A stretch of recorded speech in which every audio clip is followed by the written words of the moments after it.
Welcome back to the GSTL, where things have already started to get extremely heated here. Creator forced out by brilliant decision-making by Choya and great play by Lucky.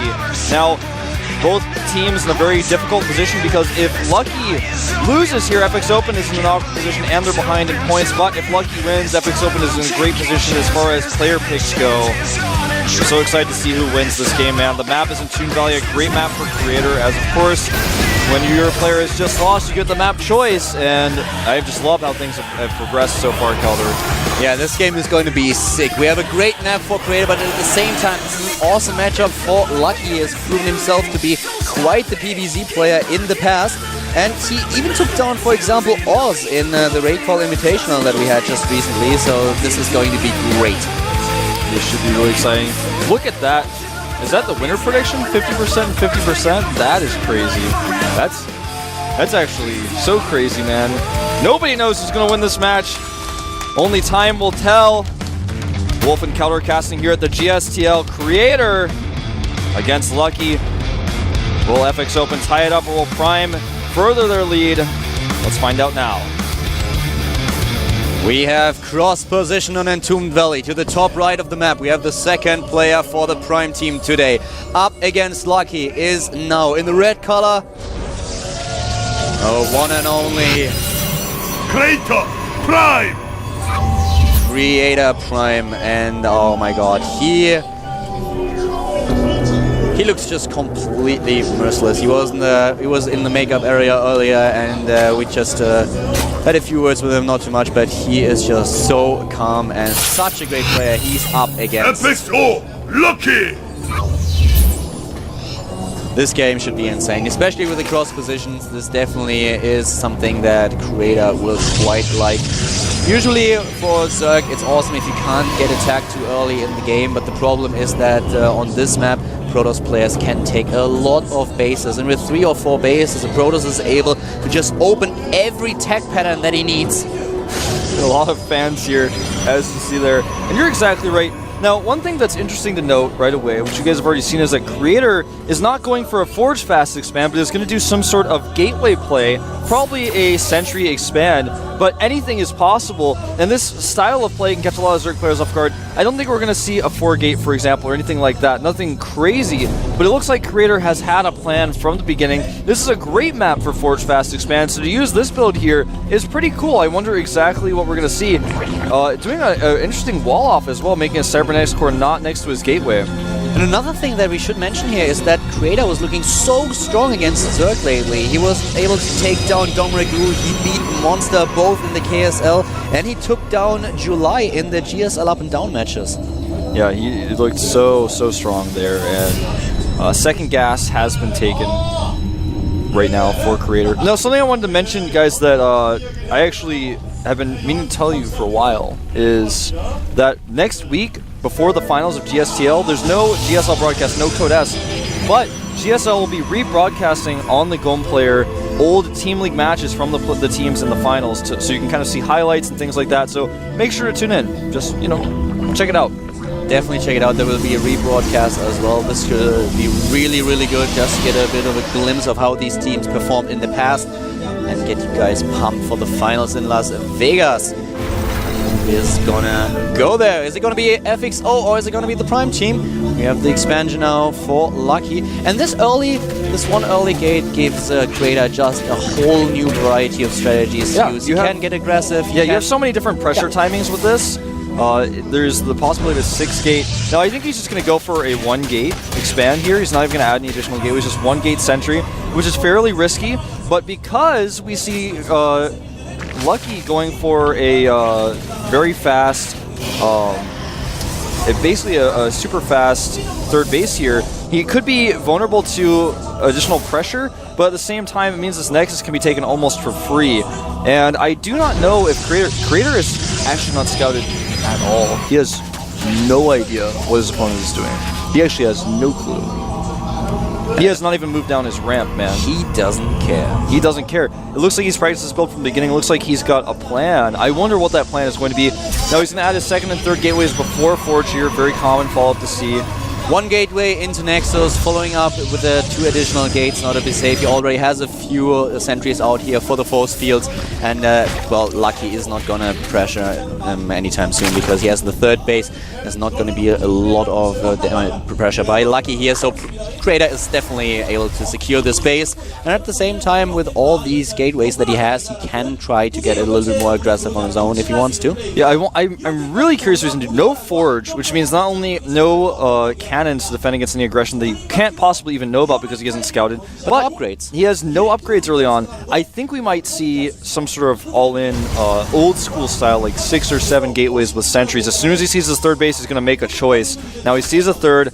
What is the choice, Creator? What will you do? Immediately adds a Forge, transfers his probes, and will he take his gases now? That is the most important question. Well, we have, for Lucky, a little bit of an earlier timing for both Ro4 and Evolution Chamber. As he realized that his opponent does not start with a Forge first play, so he wants to be prepared in case there's some kind of shenanigans going on. Speed is on its way as well. Yep, and he has not transferred any drones to his 3rd base because he knows the possibility of it getting attacked is so high, he doesn't want to lose his drones with it. We're going to see a move out from Creator with just 3 gateways. He has not started +1 at his Forge, nor has he taken any extra gases. And he's completely dodging now the middle of the map. He wants to dodge the vision of the Xelnaga Watchtower. But this Zergling is going to go and check and see that the units are out of position. No, he does not check. Okay, now he's going. This Zergling is so important, running up to the natural.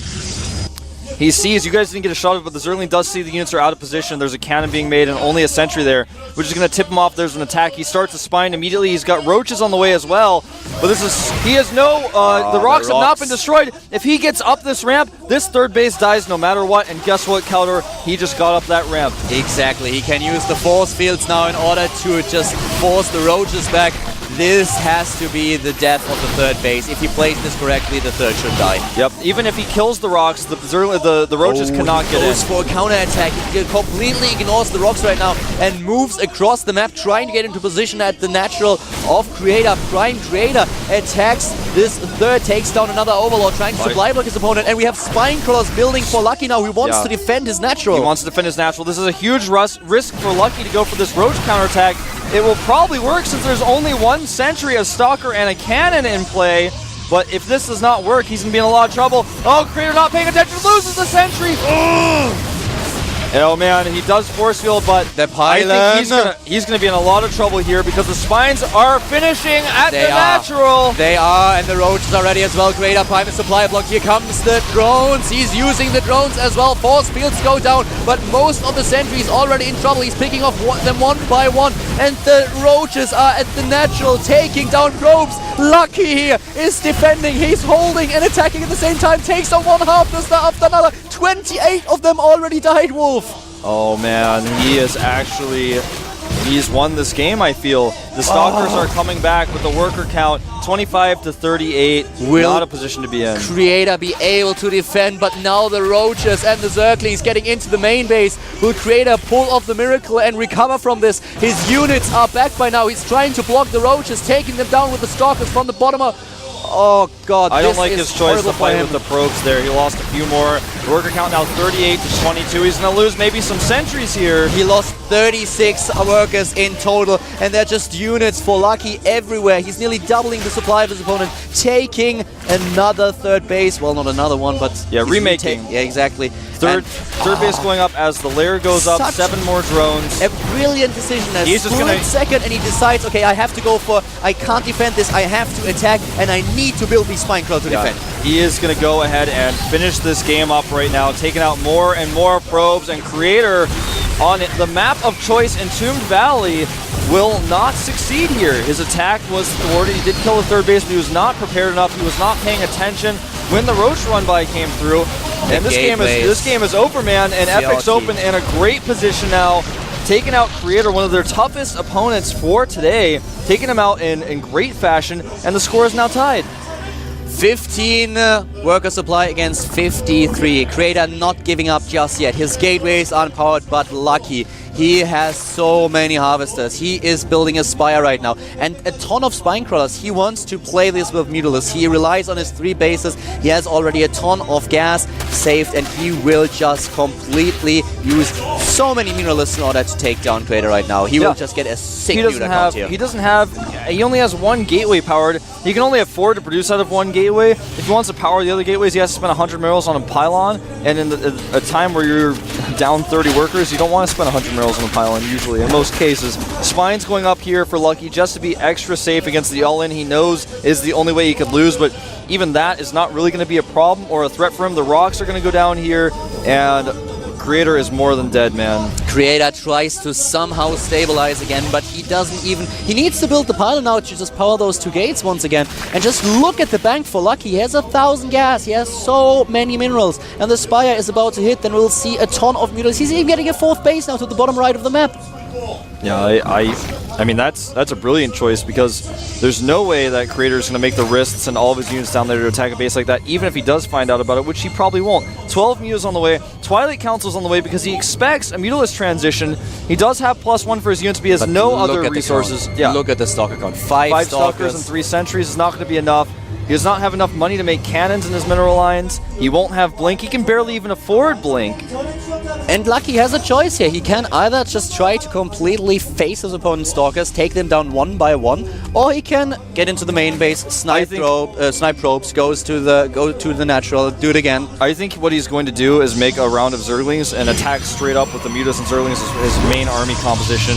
Creator adding additional gateways here, but he can't even necessarily afford to use them right now. His worker count at 39. He is mining from all of his gas. He's getting as much gas as possible. Even a Spore Crawler just to be safe against if he would have been able to somehow get DTs. So safe against anything. Obviously he can't afford them, but Lucky is playing it safe nonetheless. Killing so many probes here. He cannot afford to lose any probes, but he's lost a lot. He's once again down to 30 now, and he's losing more and more of them. 24 probes against 68. Here come those Zerglings, just like I was talking about. He's going to use them as his main army composition. And he's actually going to retreat here, realizing that he can keep his Mutas alive just to be super safe. 12 drones on the way, +1 for air, almost done. Lucky could have gone for some kind of all-in strategy, but he's a player that is very, very cautious. He wants to make sure that this game is not getting out of his control. Yeah, he wants Choya's gamble to play off here. He used the Lucky in his EVZ and knew that Creator would come out. If he could beat those two players, FXOpen would be in a great choice. Harvesters for Lucky. Lucky has more supply in Harvesters than Creator Prime has in total. Yeah. And almost twice as much.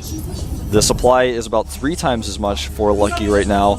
And I know, I mean, Creator is dead. He's deader than dead. But right now I think he's trying to come to terms with it because he was the player that Prime needed. They needed him to take out Lucky because now Prime is in an awkward position for what player to use next. They may have to use Maru or Marine King when they don't want to. Who else do they use? They don't have a great choice to make here. They're in a tough spot. I mean, the toughest spot to be in. Look at the Harvesters killed, 77. This +1 is done, +2 is done as well. And he's just trying to hold here, but as you said, this is... Oh, he even misses the force fields. Oh, the Lings are in, and the Mutalists, they go to town with 24 against 12, doubling the amount of Stalkers that are available. And this is the killing blow. Here come the rest of the Zerglings. GG! This FXO ties up the score, and Prime in an awkward position now. Who do they use as their third player? And in the last few matches, Lucky has not done so well. He was able to win a game here and there, but this was so important. There was so much pressure on his shoulders. And notice, you said earlier, he was so nervous, yeah, and yet still he's able to pull it off. Choya's gamble, man. He said, I'm going to use Lucky in his EVZ. I'm going to use him early here. He's going to play against 2 players who aren't Terrans. I want to use him against Terran. I've even been told this, you know. I know, and you guys know as well as I do, but I know FXOpen planned on using Lucky against Terrans, but Choya said, you know what? I'm going to take a gamble here, and I'm going to use him now. Our next map is going to be Cloud Kingdom, okay? What does Prime do now? Which player do they put out? Do they put out another Terran? Is that what they're going to do? I think it's time for the Marine Prince. It may be, man. That's who I would choose. You see him being nudged there. I think it's gonna be Maru. That's the choice I would make if I were Gerard. It's a choice I wouldn't want to make, but I might have to make. Do do you use Maro as a cheeser, though, in this game? Do you go for a 2-Rax proxy? Or do you want to play a longer game? Because he's been doing well with those recently as well. His 2-base timing attacks and his 3-base timing attacks with his Marine control and his Marine splitting and his siege up positioning, his targeting, everything about Maru right now looks so strong. Even though Lucky's really known for ZVT, Maru might be the guy. Maru might just be the guy to win on Cloud Kingdom, and this is going to be such a clutch map that I really feel that we are going to see a Terran player now. I think it's going to be Maru. I think it's going to be him. They are getting the Marine Prince in before Marine King enters the stage, so... You consider Prime has a few other players in their roster. They do. But the thing is, those players usually have one specific matchup, or they're all-around players, but they're not strong enough. Since they've already lost 2 players, they can't afford to send out a lesser-known player. They just can't afford it. So to send out Maru might be tough against this matchup, but if he wins it, then he's an all-around player that can deal with anything. The big challenge now, there's 2 basically final bosses for FXOpen now. It's Leenock and Oz. And to use a Terran player now means Oz might come out because Oz is great at PvT. And Oz is great at PvP as well, but that's no longer a problem for him. Creator was the issue that he might have to face, but Creator's now gone. So FXOpen sits in a very comfortable position with their lineups now and the maps they have available. They've eliminated a lot of Zerg versus Protoss favorite maps, so Oz has a great opportunity to come out whenever he wants, whenever they need him. It's not going to be easy, though, because we have 2 amazing Terran players in the Prime lineup, not only Maru, but also Marine King. And beating Marine King will be so hard. This the will Oz be the versus big Marine King challenge. match, man, we know that's going to happen tonight, epic. and I want to see it. I can't wait. Oh, yeah. I want to see this match. This would be just amazing. Think we're going to see it, man. I hope so. Not now, but we will. I want to see Oz against Marine King and Leenock against Marine King. I want to have them all. Well, we'll see all sorts of combinations, man. Who knows? Here comes Prime's choice. I think it will be Maru here, but there are a lot of options available. They could even pick, for example, Bjorn! Oh, it's a Terran player, but not the one we expected. Yeah, no, Bjorn is someone who has really been missing in action for a while. Nobody knows how good Bjorn's TVZ is right now. Who knows that? There was a TVZ that we watched him play a long time ago against a player named Coca, and since then, he hasn't made very many appearances. Changed his ID to Ghost King, of course, and he, we saw last time he came out in GSTL, he actually was the MVP. He got very emotional and apologized to everyone for the incident with Coca. And let's not forget that he was the MVP for good reason. Yeah, he was for good reason indeed, and those are the only real glimpse we've had into Bjorn's play. And for Gerard to pick him here means that he's got something special planned. I cannot wait to see Bjorn on this map. This is going to be so interesting. We haven't seen him in his ZVT for quite a while now, and this is going to be so exciting. He's awesome against Protoss. He showed that in the last GSTL matches when he won against Parting, against Ace, and against Squirtle. But right now we have him up against Lucky. The map is, like I mentioned earlier, going to be Cloud Kingdom. Should be a very exciting match. The style that we will see from Bjorn is going to be hard to predict. I think that Lucky has really good strengths in this matchup, and the best one, I think, the best way to describe... Oh man, he looks stressed out. Lucky's best strength in this matchup is his patience. Just like Leenock, he's learned and trained with Leenock. They're both so patient. We'll see exactly what happens. And indeed we will in just a few seconds here. The GSTL Prime against FXO with Calder and Wolf.